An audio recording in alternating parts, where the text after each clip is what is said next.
How to change a 2020 Dodge Journey 4-button key fob battery. Now here's Sergeant Locksmith to show you how.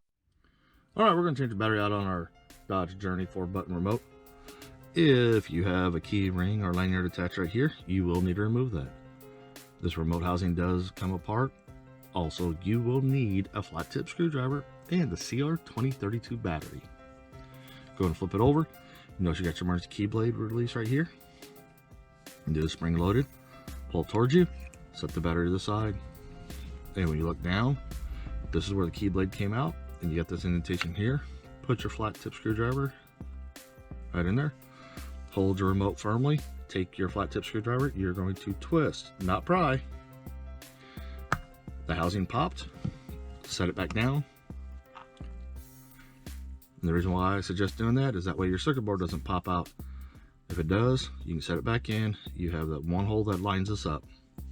Take that same flat tip, the 180 across from the tang, take the corner right here, put it in the remote housing, and your battery will pop out just by lifting up under there.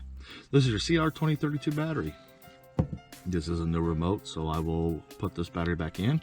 Reverse process, you set it in, push against, there's spring tension, make sure she's seated properly, and let's squeeze the two halves together.